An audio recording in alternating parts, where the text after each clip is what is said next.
Welcome to study classes. अपने इस session में भौतिक विज्ञान के अंतर्गत कक्षा 12 के छात्रों के लिए हम वैद्युत चालन की चर्चा कर रहे हैं।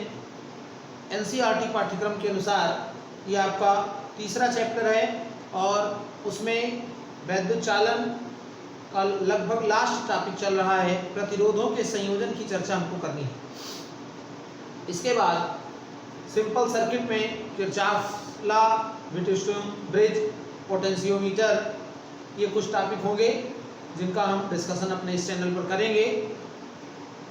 आप हमारे चैनल पर बने रहिए, आपको पूरा कंटेंट अवेलेबल कराया जाएगा और आप अपने बोर्ड एग्जाम्स की, होम एग्जाम्स की बेहतर तैयारी कर पाएंगे। तो प्रतिरोधों के संयोजन की चर्चा करते हैं।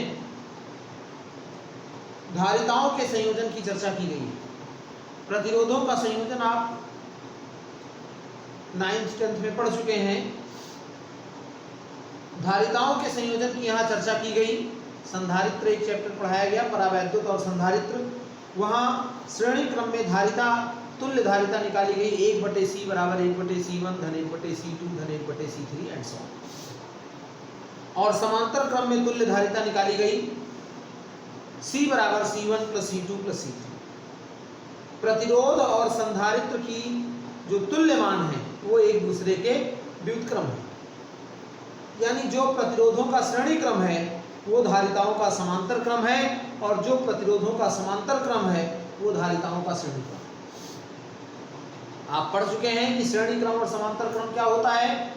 प्रतिरोधों के संयोजन के लिए यानी जब हम अधिकतम और न्यूनतम प्रतिरोध प्राप्त करना होता है तो उनको हम दो प्रकार से जोड़ सकते हैं, मुख्यतः श्रेणी क्रम और समांतर क्रम। श्रेणी क्रम में सीरीज कहा जाता है, इन सीरीज, यानी एक दूसरे के साथ ऐसे जोड़ते चले जाते हैं। एक तार के एक सिरे को इधर स्रोत और इधर दूसरा सिरा दूसरे तार के पहले सिरे से, तीसरे तार के पहले सिरे को दूसरे तार के दूसरे सिरे से, और इस प्रकार से आगे भी जोड़ देते हैं।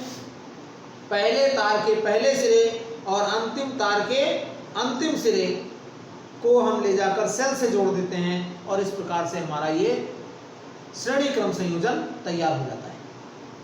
तो श्रेणी क्रम संयोजन में हम यही लिखेंगे कि एक प्रतिरोध का दूसरा सिरा दूसरे प्रतिरोध के पहले सिरे से, दूसरे प्रतिरोध का दूसरा सिरा तीसरे प्रतिरोध के पहले सिरे से, और इस प्रकार से आगे तक हम जोड़ते चले जाते हैं। पहले प्रतिरोध का पहला सिरा और दूसरे अंतिम प्रतिरोध का अंतिम सिरा यानी दूसरा सिरा एक सेल से जोड़ देते हैं और इस प्रकार से धारा का प्रवाह होने लगता है।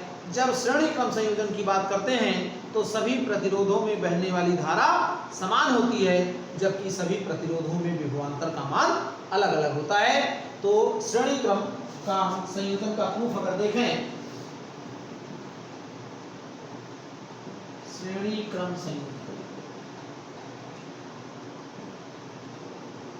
प्रतिरोध की बात हो रही है।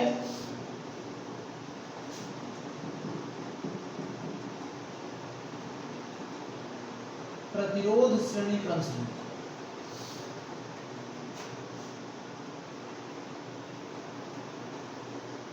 ये प्रतिरोध का सिंबल हो जाएगा और इस प्रकार से ये पहले प्रतिरोध का पहला सिरा हो गया और अंतिम प्रतिरोध का अंतिम सिरा हो गया, और इनको हम ले जाकर एक बैटरी की सहायता से जोड़ देंगे। बैटरी में ध्यान रखेंगे, बैटरी में एक बड़ा और एक छोटा होता है। जो बड़ा होता है उसको हम प्लस और जो छोटा बनाया जाता है उसको माइनस से प्रदर्शित करते हैं और करंट फ्लो ये होता है। तो इस प्रकार से सभी प्रतिरोधों में जो धारा का प्रवाह होगा वो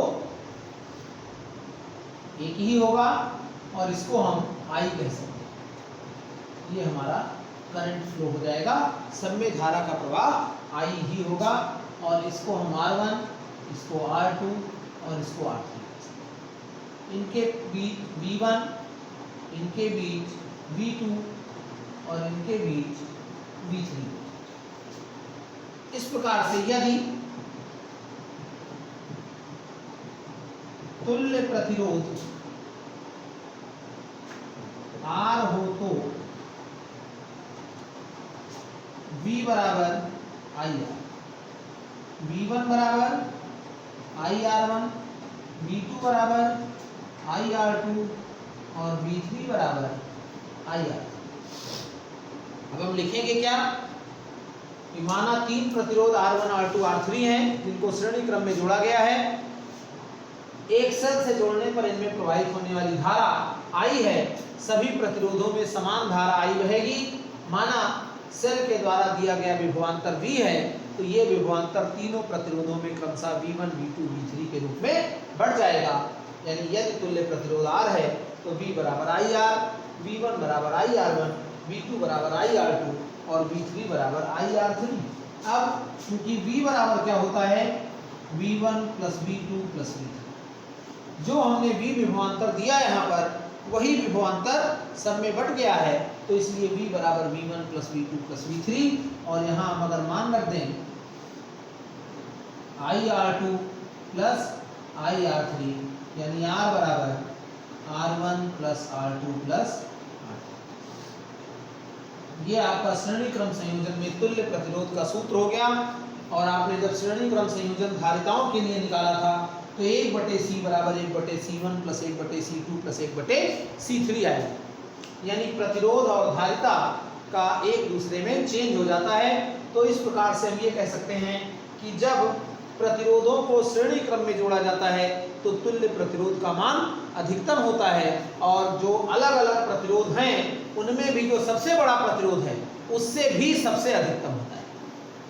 और इसके साथ साथ एक और महत्वपूर्ण बात याद रखने वाली है कि श्रेणी क्रम संयोजन में सभी प्रतिरोधों में धारा का मान समान होता है, जबकि समांतर क्रम संयोजन में विभवांतर समान होता है। न्यूमेरिकल में इसकी बहुत जरूरत पड़नी है। अगर आप ये पॉइंट याद नहीं रखते हैं तो न्यूमेरिकल करने में बहुत दिक्कत है। तो श्रेणी क्रम संयोजन में तुल्य प्रतिरोध का सूत्र हुआ R बराबर R1 plus R2 plus R3। इसी प्रकार से अगर हम समांतर क्रम की बात करें तो आप जानते हैं कि समांतर क्रम कैसा होता है, किस प्रकार से बनता है। जब सभी प्रतिरोधों को हम एक स्थान पर, सभी प्रतिरोधों के एक सिरे को एक स्थान पर और दूसरे सिरे को दूसरे स्थान पर जोड़ देते हैं, तो इस प्रकार का जो संयोजन होता है वो इन पैरेलल यानी समांतर क्रम संयोजन कहलाता है। कुछ इस प्रकार से ये बनाया जा सकता है। और इनके सिरों के बीच हम यहाँ पर एक बैटरी जोड़ देते हैं, और बैटरी से अगर I करंट फ्लो हो रहा है, हम ये कह सकते हैं कि अगर यहाँ पर I धारा बह रही है तो ये I धारा आगे जाकर तीन जगह बढ़ जाएगी, I1, I2 और I3। इसको हम R1, R2, R3 कह देते हैं, और ये आपका परिपथ हो जाता है। अब अगर हम इसकी भाषा लिखें तो माना तीन प्रतिरोध समांतर क्रम में जोड़े गए हैं, इनके एक सिरे एक बिंदु पर और दूसरे सिरे दूसरे बिंदु पर हैं, इनके बीच एक सेल लगाया गया है और सेल से V विभवांतर दिया जा रहा है। V विभवांतर देने से प्रवाहित धारा I है, वो I धारा इन तीनों प्रतिरोधों में क्रमशः R1, R2, R3 के रूप में बढ़ जाती है। अब अगर हम तुल्य प्रतिरोध R मान लें, यदि तुल्य प्रतिरोध R हो तो V बराबर IR होता है। यानी I बराबर हम V बटा R भी लिख सकते हैं। और चूंकि यहाँ पर सभी प्रतिरोधों के सिरों के बीच विभवांतर समान है, करंट अलग अलग है, I1 बराबर V बटा R1, I2 बराबर V बटा R2 और I3 बराबर V बटा R3। I कौन सा करंट है, I1, I2, I3 का जो योगफल है वही I है। यानी हम लिख सकते हैं I बराबर I1 plus I2 plus I3, यानी V upon R is equal to V upon R1 plus V upon R2 plus V upon R3, यानी 1 upon R equal to 1 upon R1 plus 1 upon R2 plus 1 upon R3। तो ये हमारा तुल्य प्रतिरोध हो जाता है, जबकि समांतर क्रम में हम प्रतिरोधों को जोड़ें। यानी समांतर क्रम में जोड़े गए प्रतिरोधों का तुल्य प्रतिरोध का व्युत्क्रम उनके अलग अलग प्रतिरोधों के व्युत्क्रमों के योग के बराबर होता है। यहाँ पर एक बात और स्पष्ट होगी कि समांतर क्रम में जोड़ने पर तुल्य प्रतिरोध का मान घटता है और कितना होता है, जो संयोजन में जोड़े गए सभी प्रतिरोधों में सबसे न्यूनतम मान है उससे भी कम होता है। इसमें जो सबसे छोटा प्रतिरोध होगा, जो आपका उत्तर आएगा, उसका मान उससे भी कम आएगा। दो बातें यहाँ पर बहुत महत्वपूर्ण हैं। समांतर क्रम संयोजन का प्रयोग हम तब करते हैं जब हमको तुल्य प्रतिरोध का मान कम प्राप्त करना होता है, माने प्रतिरोधों को घटाने के लिए हम समांतर क्रम संयोजन का प्रयोग करते हैं, और प्रतिरोध को बढ़ाने के लिए, अधिक मान प्राप्त करने के लिए श्रेणी क्रम संयोजन का प्रयोग करते हैं। श्रेणी क्रम संयोजन में करंट समान होता है, जबकि जो पोटेंशियल डिफरेंस है यानी विभवांतर है वो सभी प्रतिरोधों में अलग अलग होता है, और यहाँ पर करंट अलग अलग होता है और पोटेंशियल डिफरेंस सब में समान होता है, और कितना होता है, जो लगाया जाता है यानी V ही होता है। तो ये बात हुई प्रतिरोधों के संयोजन की। दोनों क्रम हमने चर्चा कर लिया, combination of resistance in parallel and in series, और इसी के साथ आपका ये टॉपिक खत्म होता है। कुछ महत्वपूर्ण प्रश्नों की चर्चा हम इसमें करेंगे। उसके बाद अगले लेक्चर में हम किरचॉफ्स लॉ, व्हीटस्टोन ब्रिज और यानी सिंपल सर्किट की बात करेंगे। इसी चैप्टर का है एनसीईआरटी पाठ्यक्रम के अनुसार। तो फिलहाल हम इसके कुछ प्रश्न देखते हैं जो आंकिक भी हैं, और भी कुछ प्रश्नों की चर्चा करते हैं। ये जो अभी तक के टॉपिक हुए, इसमें जो महत्वपूर्ण प्रश्न बन के आ रहे हैं, अगर हम दीर्घ उत्तरीय प्रश्नों की बात करें, लॉन्ग आंसर टाइप क्वेश्चन, तो लॉन्ग आंसर टाइप क्वेश्चन एक बहुत महत्वपूर्ण है कि मुक्त इलेक्ट्रॉनों का अनुगमन वेग क्या होता है। अनुगमन वेग को परिभाषित करते हुए अनुगमन वेग और विभवांतर में संबंध स्थापित कीजिए। ये प्रश्न तीन तरीके से पूछा जाता है। हमने अपने लेक्चर में इसकी चर्चा की है।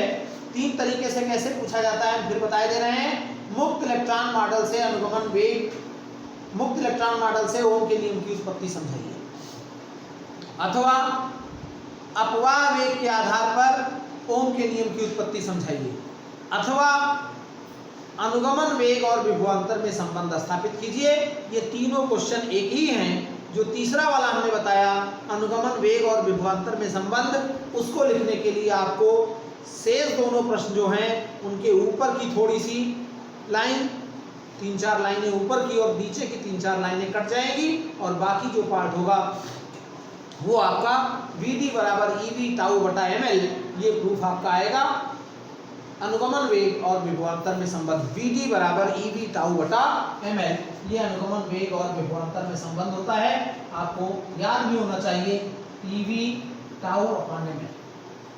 तो इस प्रकार से हम विभवांतर और अनुगमन वेग में संबंध की बात करते हैं। बहुत इंपॉर्टेंट सवाल हो सकता है। इसके बाद एक सवाल बनता है I बराबर NEAVD, अनुगमन वेग और धारा में संबंध। ये प्रश्न भी बहुत महत्वपूर्ण है और पूछा जा सकता है आपके यहाँ। इसके अलावा छोटे छोटे प्रश्न जो बन सकते हैं, एक लॉन्ग क्वेश्चन और बनता है प्रतिरोध की ताप पर निर्भरता, प्रतिरोध ताप पर कैसे निर्भर करता है, ये प्रश्न आप करेंगे। इनसे शॉर्ट क्वेश्चन भी बनाए जा सकते हैं, लेकिन जो very short answer type question होते हैं वो कुछ अलग हो सकते हैं। जैसे धारा घनत्व क्या है, धारा अदिश राशि है, सदिश राशि है, धारा घनत्व कैसी राशि है, इस तरीके के सवाल हो सकते हैं। विभवांतर और अनुगमन वेग किस प्रकार एक दूसरे से संबंधित है, एक नंबर में लिखना है। अनुगमन वेग वैद्युत क्षेत्र पर कैसे निर्भर करता है, इन सब की चर्चा हमने अपने पिछले लेक्चर में की है।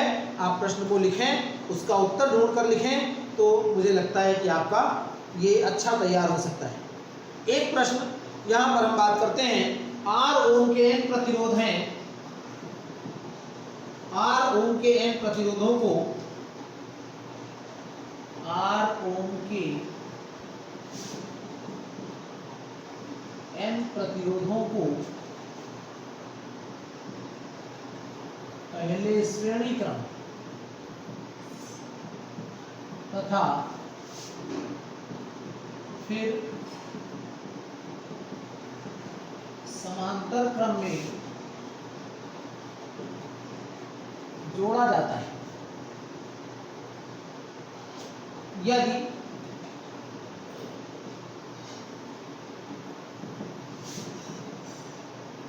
तुल्य प्रतिरोध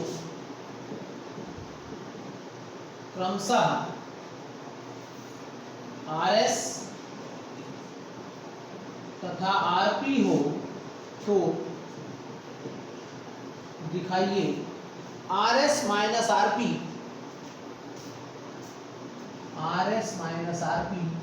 n square minus 1 into R by. ये एक महत्वपूर्ण सवाल हो सकता है और आसान भी है। इसका सलूशन देखें तो अगर n प्रतिरोध श्रेणी क्रम में जोड़े गए हैं जिनका प्रत्येक का मान R है,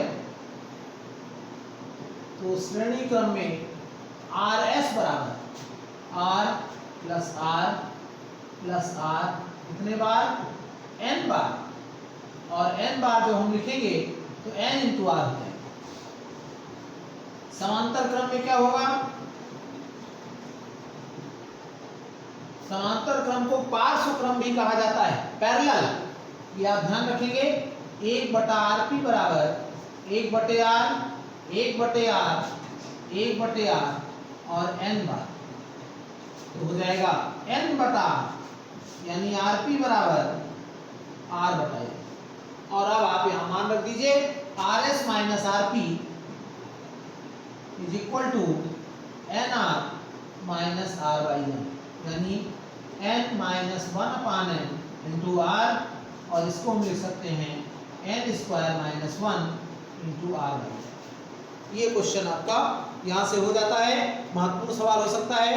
इसी तरीके का धारिता का भी एक क्वेश्चन बन सकता है जिसमें आपको धारिता CS और CP के बीच संबंध निकालना होगा।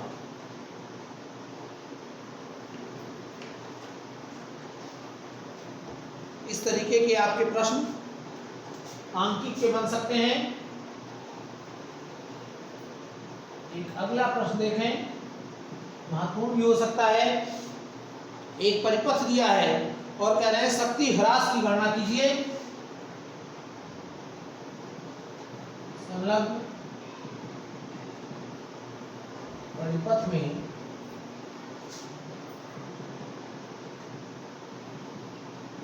शक्ति ह्रास ज्ञात कीजिए।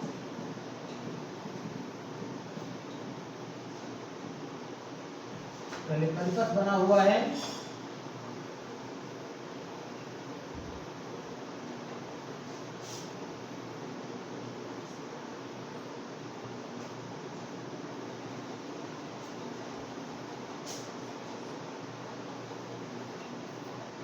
एक प्रतिरोध ये है, एक प्रतिरोध यहाँ लगा हुआ है और एक प्रतिरोध यहाँ लगा हुआ है। 3 रेजिस्टेंस ये हो गए, एक रेजिस्टेंस आपका यहाँ लगा हुआ है और इनके मान क्रमशः हैं 5, ये भी 5 ओम, 2.5 ओम, 2.5 ओम, ये O हो गया। और यहाँ पर एक बैटरी जोड़ दी गई है जो 10 वोल्ट की है, और यहाँ पर हमको जो परिपथ में शक्ति ह्रास है उसकी गणना करनी है कि परिपथ में शक्ति ह्रास क्या होगा। तो शक्ति ह्रास ज्ञात करने के लिए यहाँ पर अगर हम ये इनका नाम भी लिख लें तो ठीक है। अगर आप यहाँ देखें तो पहले आपको तुल्य प्रतिरोध निकालना होगा। OA और OB समांतर क्रम में है, OA OB समांतर क्रम में है, इनका तुल्य प्रतिरोध हम निकाल लेंगे। जो आएगा वो OC के साथ श्रेणी क्रम में हो जाएगा, और OC के साथ श्रेणी क्रम में आने के बाद यहाँ पर ये 2.5 नहीं है बल्कि 5 ओम है, OC के साथ श्रेणी क्रम में आ जाएगा। फिर जो आएगा वो इसके साथ यानी इस 5 ओम के साथ फिर समांतर क्रम में हो जाएगा। तुल्य प्रतिरोध निकल आएगा, V दिया हुआ है, तो इससे हम P का मान V²/R लगा के निकाल लेंगे। यहाँ लिखेंगे OA तथा OB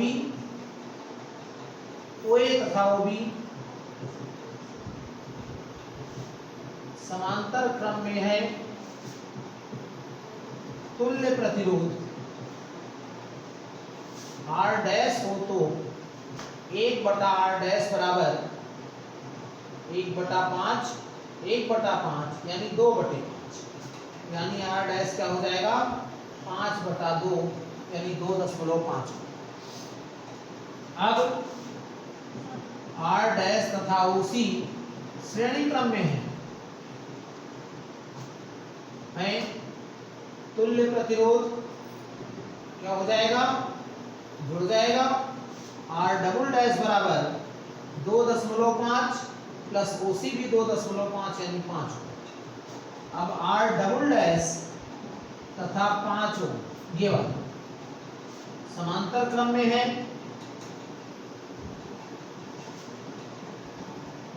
तुल्य प्रतिरोध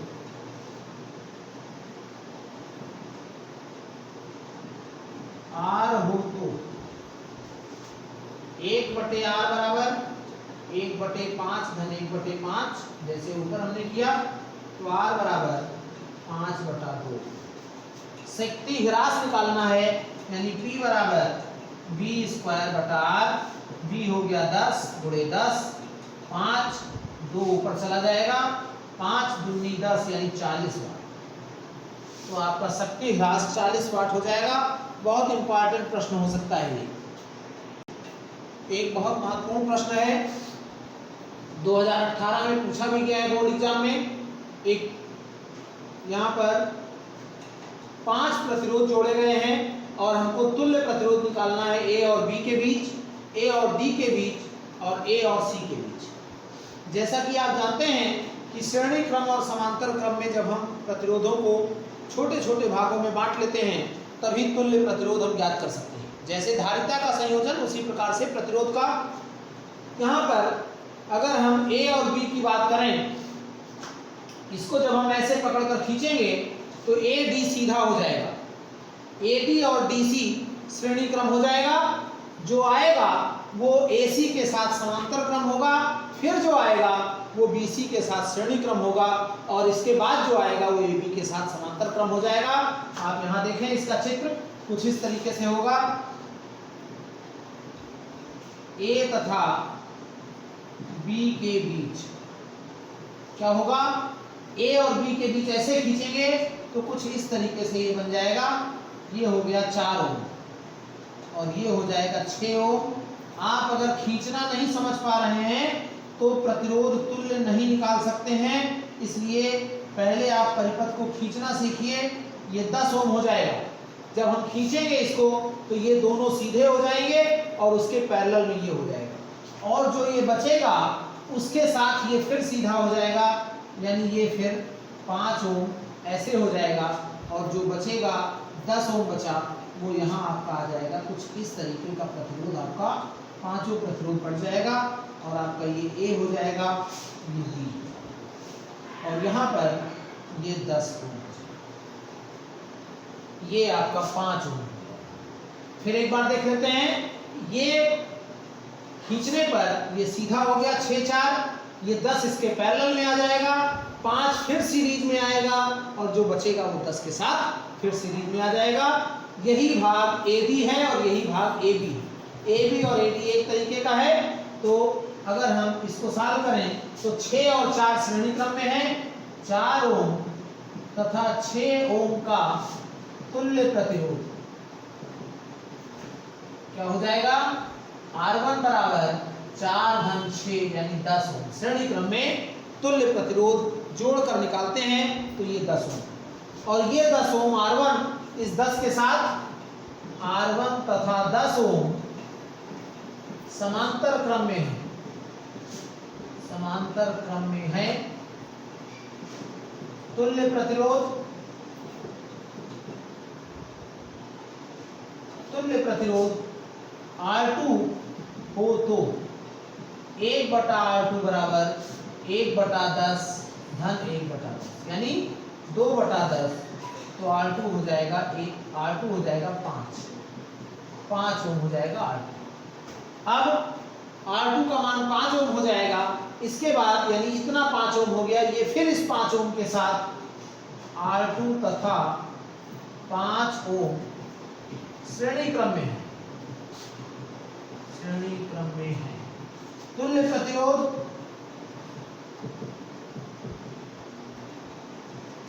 R3 बराबर 5 धन R2 यानी 5 धन 5 यानी 10।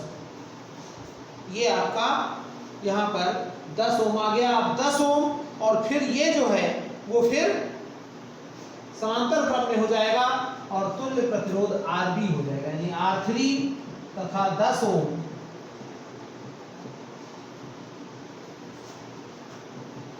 समांतर क्रम में होंगे। तुल्य प्रतिरोध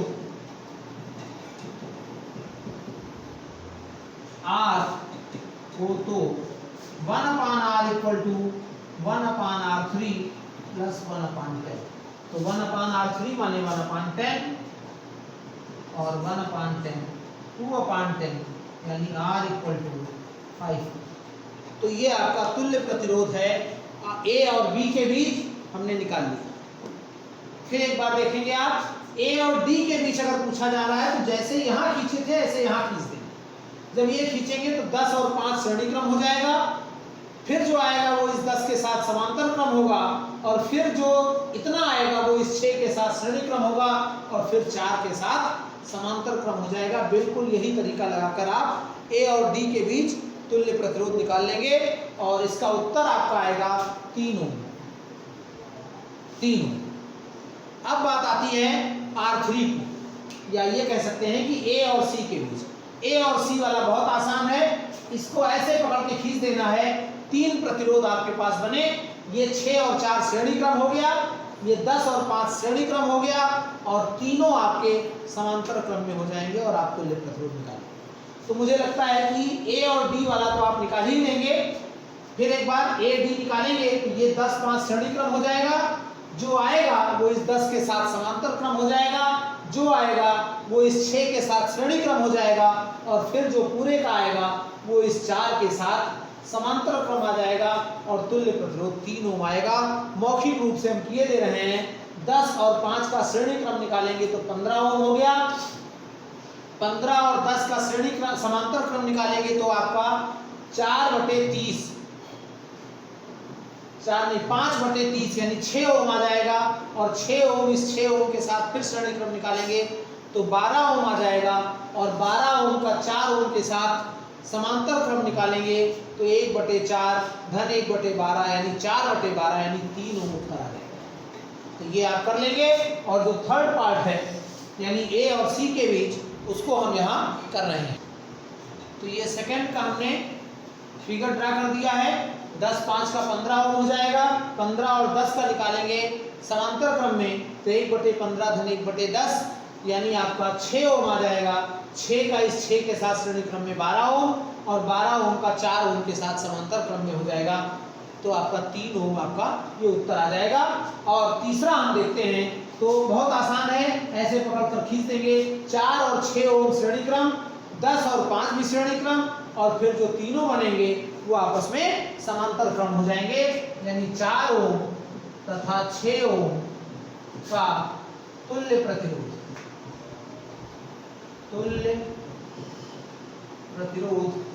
R1 बराबर 4 धन 6 यानी 10। इसी प्रकार से 10 ओम तथा 5 ओम का तुल्य प्रतिरोध